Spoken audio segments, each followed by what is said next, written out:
Hey guys, this is your inspirational nurse. Now I know it's been a hot minute, forgive me guys, but today's video is super special guys. It's how to code your patients like a pro.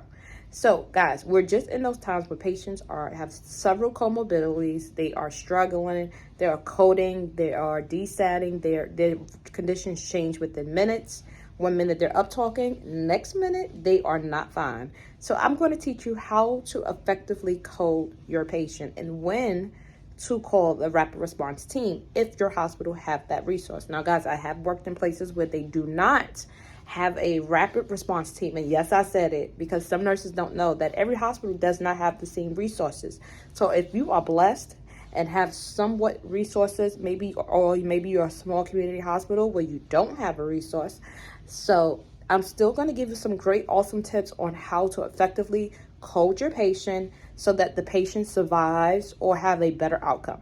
So let's talk about it, guys. So part of coding the patient, you have to think of your API. Let's go back to nursing school, guys. About your assessment, making sure that you're planning, making sure that you're reevaluating whatever interventions that you are doing to your patient. Now, guys, my number one tip of how to effectively code your patient is one, is timely. It's going to be very important. So if you notice you come onto shift, guys, and you get report and you see that the patient is not up to what the report was all about, maybe the nurse gave you a report on your patient, but you look at your patient and notice that maybe the blood pressures are really, really low, or maybe something is trending as far as a lab value is trending really bad, going down, or whatever you're noticing when there's a pattern, that should catch your attention always about your patient. Because guys, sometimes nurses just, as you've been nursing for a while, you just get a feeling in your gut when your patient is going to code. I know I had that feeling since I was a new grad. I can tell when my patients are going to code. So anytime you come onto shift and you already know that, the best thing to do, guys, is to not wait till the patient is so unresponsive that they almost don't make it or don't survive. It's good to start by making sure you review your labs right away and you're reviewing these vitals right away and you're looking at your patient. Make sure that you look at your MAR and your PRN orders to make sure that you are using the orders appropriately as the provider instructed for you to do. So that way, guys, your least interventions are kind of done and you kind of can sense. Because even though sometimes you call a rapid response and you're trying to code your patient with the team of professionals that come out of bedside, they will question you on what you have done and what happened to the patient. So guys, to keep your patient from surviving, the best thing to do, guys, is summarize when the doctor come in and asks you what happened. Always talk about the event that led up to the patient not responding. So maybe there was a change in heart rate. Maybe there was a change in temperature. Maybe there was a change in blood pressure. And then all of a sudden the patient went unresponsive. You always want to talk about the event that led to the unresponsive versus like doing like a whole bedside report, guys. It's not time for that. You want to make sure you say, well, within the last hour, the patient ran 5 beats of VTAP.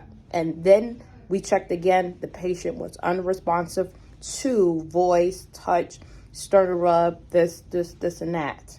So that lets the provider know that the patient had an abnormal heart rate or rhythm prior to the patient going unresponsive. So the focus of that team will be more focused on cardiac, right?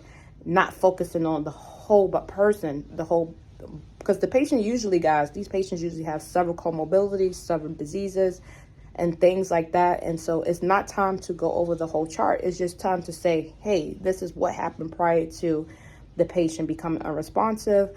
We did check the labs and we noticed this. We paged the provider before that and noticed that. We had this lab drawn before this, and we rechecked that blood pressure, that temperature, or that heart rate again after we noticed that it went abnormal, or maybe the patient did this earlier throughout the shift. Making sure that you are letting the provider know that we made some steps prior to just calling a rapid response team. Now, there's many hospitals that will tell you when you're a new nurse, especially when you're starting, that you can always call them and they'll just come to help you with your patient. But a lot of times what I see, guys, is that because the resources are limited, nurses, when they come to the bedside, they are questioning you like they are detectives, and they want to know, well, what have you done, and what did you see, and da da da da. So if you're not used to that, it could be intimidating.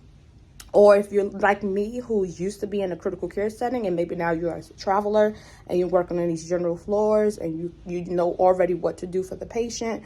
So it becomes easy as you've been a nursing for a while. You kind of know what to do and what to look for, how to help your patient. Again, you want things to be timely. But I notice sometimes too, guys, even if you call them, now most hospitals would say you can call the rapid response team and ask them questions. That'd be another big tip, is to ask them questions before have them come to the bedside. Maybe you say, hey, I have a patient that is not unresponsive yet, but we are afraid that the patient may go at unresponsive within the next hour, because they've been, things been going rapidly down, trending down. So they will always suggest on things to do instead of having the whole team come to the bedside, if that makes sense. That way you're knowing that you are you're doing everything you can for your patient, guys. And even when they come, guys, not all the time, guys, that y'all know that your patient might go to the ICU. Not all the time does the patient get moved. So you might be stuck with this critical patient either way after the outcome from the rapid response team. Depending on what the doctor thinks, your patient still may remain on the regular floor with you. So you have to make sure that if your patient definitely needs to go to the ICU, and maybe you're like, y'all, literally, maybe you're like, I need my patient to go to the ICU, but I don't know, it's no beds. There's always a way, guys. It's all about your words when the doctors are by the bedside and this rapid response team by the bedside. They want to see the urgency in you. They want to see that feeling of urgency, of you feeling like nervous because your patient is not doing so well, like the energy that you're putting out. By when they're there, you're like, oh my God, no, yeah, we have to get him down because he's not doing good. He was just talking to me. Your energy is what going to keep the team from help the team decide whether they can try to get you a bed in the ICU, guys. I just had a patient, guys, when I floated to another unit on it was like a lung floor where they just specialize in respiratory, not a step down. So it's a unique hospital that I'm in now, guys. But I had a patient that was on the max 15 of high flow and a non-rebreather and still couldn't breathe. Respirations were still dropping. Now that was a pattern. I came into the room and noticed my patient decided, even with sitting down or standing and sitting down, didn't matter what the patient was doing, the patient decided several times below 80. The lowest it dropped was to the 70s. Now, guys, when you are talking to the rapid response team, make sure you're focused on just the area that is affected to your patient. So mine was respiratory in this scenario. So I'm only discussing his respiratory status. I'm not going into other things. I'm saying that he desaddled several times, which led up me calling. I tried to do this, I tried to do that. I looked at my orders. I had respiratory come by the bedside to do a treatment. We did this, we did that. We added the non-rebreather, and patient was still desatting down to the 70s with the max of high flow 15. Now, guys, y'all know the next step would have been put him on heated high flow. Now, they were still debating on my patient going to the ICU, which we know that the patient needed to go to the ICU, right? Because in the beginning of the shift, I heard one of the providers say that, oh, this patient may have to get transferred tonight. So they knew, but they were still wanting us to hold on to this patient. So guys, I leaned to my patient and I asked how he's tolerating the different interventions that we are doing. You always want to still check your patient during the rapid response team being by the bedside to make sure they're tolerating your interventions, right? It's also going back and evaluating. Okay, we're trying non-rebreather. We're trying the highest amount of high flow we can do. We're trying this and we're trying that. Patient's still not responding to these interventions. That is what gets your patient to the next level of care. And then also, guys, I moved the oxygen off a little bit so that when the doctors heard the machine go, they're like, oh my God, we got to get him to the ICU. Because let me tell you, that's what I had to do. Because even without all of that, the patient literally was not getting any air. His lungs were so badly just used and abused that his lungs were not doing the gas exchange properly. Guys, also, After all this is said and done, you want to make sure your care plan is being up to date at the same time as well, because you're doing all these different interventions to make sure that your patient is going to be well. Again, so the number one tip would be timely.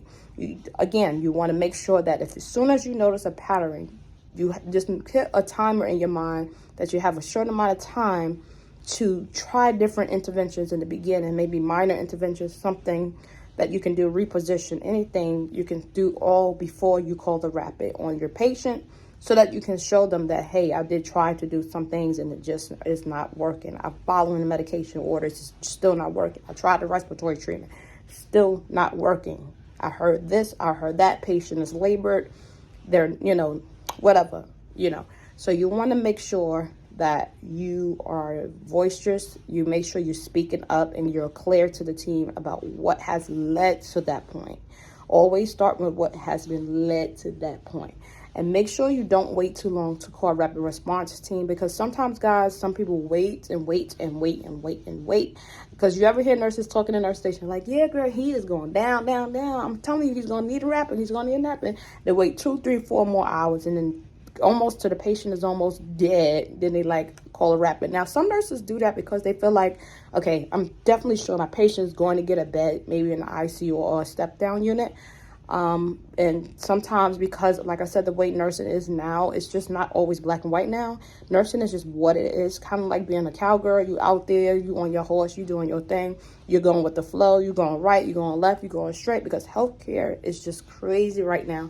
No staffing, not a lot of resources. So your time is everything to essential to the patient.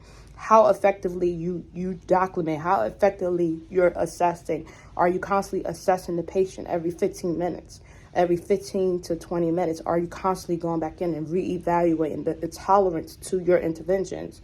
And once you are doing what you're supposed to be doing, your AdPi in your mind and charting and using your orders, rapid responses usually does not last long. And then during that, you can always recommend, hey, provider, I'm recommending that the patient goes to the ICU. If you are RN, you can always recommend if the patient needs a certain intervention. Say, hey, can we do another lab drawer for this to see that? Sometimes, a lot of times, providers are very responsive to recommendations. They might say, hey, we can give it a try. Or do you want to do another bolus? So you have to be proactive during a rapid response. You don't want to just let the team, don't dump your patient on the team and expect them to just do magic. They do not know the patient as well as you do. So it's best for you to be the one in the forefront, the one that's making sure someone is documenting all vitals, making sure someone is checking your blood sugar. That is another key.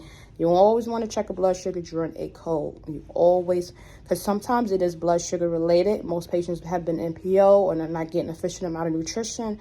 And so they're coming in and blood sugars are dropping, especially overnight. Those are one of the things you definitely want to check during your colds. And you want to also make sure that if whoever your tech is or whoever's assisting you guys is checking your vitals, and they're making sure that they're letting you know when something is abnormal. A lot of times, guys, I see a lot of techs or CNAs, they're not coming back and saying, well, hey, the blood pressure was 80 over something. You're like, well, girl, why you tell me? Because that is just the times we're in. So be proactive with validating your data, making sure you're going back and you're checking and make sure to see if there's any trends. Just like when I get reported and I notice the blood pressures run soft, I said, okay, so the blood pressures have been running for soft. And why the nurse is giving me a report, y'all, I'm just going back and checking. I go all the way to the beginning of the shift from her shift, and I'm checking what she documented, and I'm starting my shift. I go as far as back as her shift in the day shift in the morning time. What was this patient's baseline when they got to the unit? What is their blood pressures running already low? Are they on anything that's keeping their blood pressures down? Reevaluating med orders, because sometimes, guys, I've been finding a lot of orders that are wrong. So it's always good to advocate for the patient. If you're uncomfortable with giving anything, it's okay to say, hey, I'm uncomfortable with giving anything. Also, during a cold, to make it fast and efficient, if you are the providers asking you to give certain medications or certain things, you want to say as you're doing it, I'm giving a 1 liter bolus of normal saline right now through the IV to the right forearm. letting the doctor know that you attached the tubing to the IV and this bolusing currently, not you still doing current connected, but it is actually going through the patient. I am bolusing 1 liter, and after it's done, you want to say 1 liter bolus is finished. Or if he said to give Ativan, they said to give any type of medication, 0.5 of this is giving at this time. Then you also want to check to make sure your patient is evaluating your patient constantly during a cold, because most of the time, sometimes they pop right back up, or sometimes they really just stay down and they're not responding still. So you need to make sure you're evaluating the interventions that you are doing.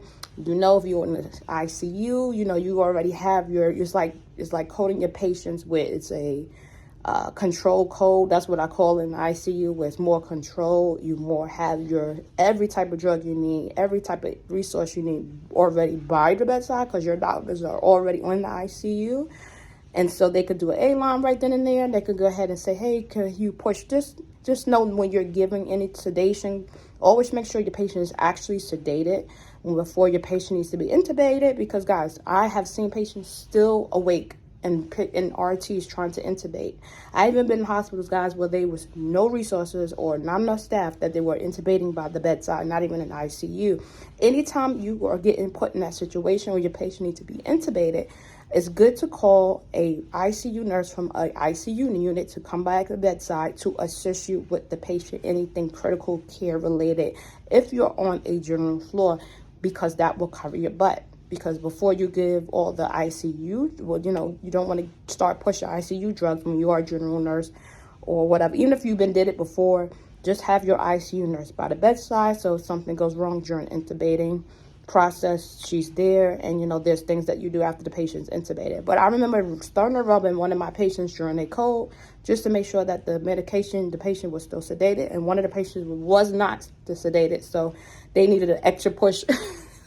And they were like, what are you doing? But I knew what I was doing, because y'all already know how my brain works on this channel. I was double checking to make sure my patient was actually not awake, because intubation can be very painful, and especially if they're still trying to move, and now they're going to choke on whatever you're doing. So that is my tips, guys. To, again, timely. You want to make sure you're in a timely fashion, not wait to go ahead and be proactive when your patient's not doing good.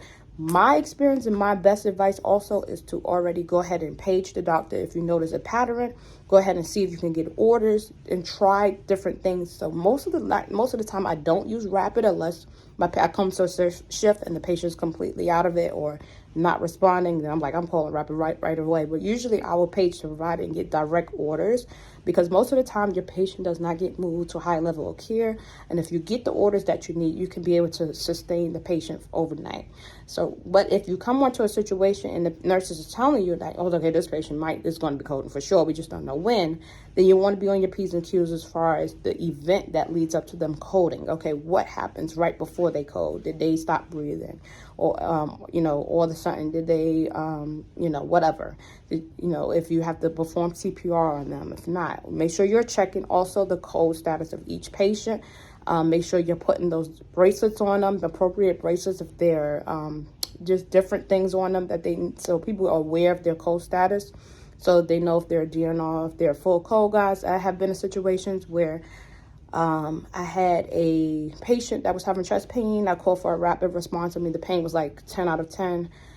Staying mid-start, I just asked all my cardiac questions, and this patient had extensive cardiac history. Only one nurse showed up, and it was one ICU nurse and me doing everything for this patient. No doctor showed up, no nothing. Come to find out, I was going to report it, and the manager on that floor was like, yeah, this happens all the time here. They don't show up to the rapid response. The doctors, no one else shows up. Now, that is a red flag. You do not want to work somewhere where when you call a rapid, no one shows up but one nurse. So literally, we tried to do everything for the patient during that time. I, again, reevaluated my patient. The event led up to the chest pain, whether it was moving around, whether I gave something or something. He started having chest pain, extensive cardiac background. You don't have to go into the full details. But guys, definitely, no one showed up to my rapid response. I had one nurse that came and said from the unit was like, oh, I think that patient DNR. Now, guys, whether the patient is a DNR or not, you are supposed to call a rapid response on your patient. You're not supposed to just say, well, they're DNR, so whatever's happening to them, let them suffer. That is not what that stands for. DNR stands for if they're unable to, if they're completely out of it, not they're down. This patient was still alive, but just having chest pain. That doesn't put the DNR orders into effect. So when I hear nurses say, well, that patient's a DNR, and they just leaving the patient in distress, that is room for you going to jail, because that patient is that the orders are not in effect. Just because they have DNR doesn't mean we don't treat. That's totally wrong, guys. It pisses me off on a whole new level, but I ain't even gonna go into it. But I'm just letting y'all know to watch that as well. Make sure you're asking questions. If you're assisting with a code, make sure you're asking. If you're assisting with someone else's patients that's coding, you can ask, what do you need me to do? Sometimes, guys, if I notice there's a lot of people in the room, I start rounding on the unit just to make sure no one is up and falling, other call bells are going off, because usually around this time, all the resources is in one room, no one else is rounding. So I start rounding on the whole unit if they don't need any help. Or the first thing I'll do is grab a blood sugar for the nurse. I'll say, hey, do you need me to start a new IV? Do you need me to start, get a machine in here in case you got to bolus the patient? Like, I think of things that the nurse may need, because a primary nurse should always stay by the room and should never leave the room during a code. That is a no. If you are the primary nurse and your patient is coding, you're supposed to stay with the patient the whole entire time, not leave the room, go get your own stuff. You can have someone be your runner to go back and forth between the supply room to get you what you need. You need to be direct when you are delegating tasks during the code, and ask questions. Are you a nurse? Can you go in there and get this medicine out of there? Hey, can you do that? Can you check on all my other patients? So anyway, this is your inspirational nurse coming to you live with a great video. See you guys on the next one.